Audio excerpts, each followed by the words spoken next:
I'm not sure. I mean, venues tend to evolve differently, and the Adelphi is very different to other venues. But from the outset, as I said on stage, I wanted to integrate young local sixth formers who were growing up in a city characterised by low horizons into an inclusive students' union, cosmopolitan type atmosphere. And when I started, I instantly started recruiting staff from various ethnic backgrounds within the student community, and we also started with an LGBT friendly night as well.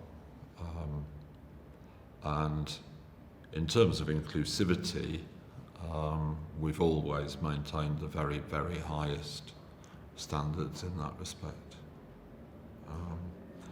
But advice for other venues, who am I to advise other venues, I mean, the Adelphi, the principles that run the Adelphi are purely my own, and I wouldn't wish to impose them on anybody else any more than they'd wish me to impose them on themselves, So, that's the way I've done it, and I'm pretty proud of it, and I think by and large it's worked.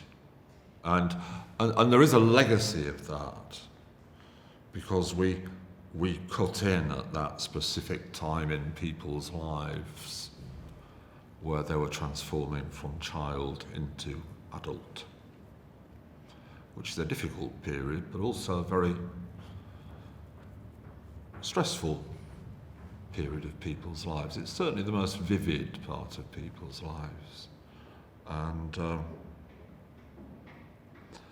for that reason, people come back to me and, they talk about the Adelphi and they say, I grew up at the Adelphi. Loads of people say that. And I think that's a legacy of the principles I founded the Adelphi on. We do look at that process of transforming from child into adult in a slightly different way. There are all sorts of initiatives and laws and things referring to over 12s, over 14s, 16s, 18s, stuff like that. And we tend to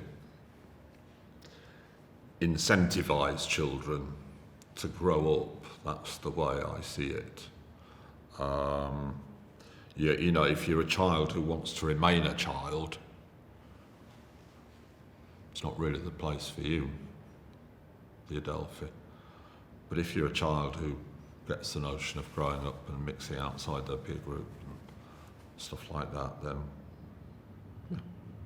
And I've known 12-year-olds who get that notion, and I've known 22, 23-year-olds who want to remain children forever. And if they get the notion of growing up and they don't hang around in enormous gangs,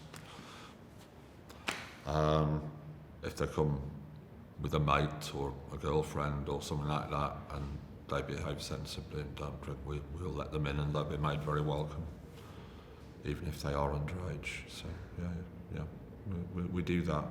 If they get the notion of mixing outside their peer group and growing up, we'll let them in.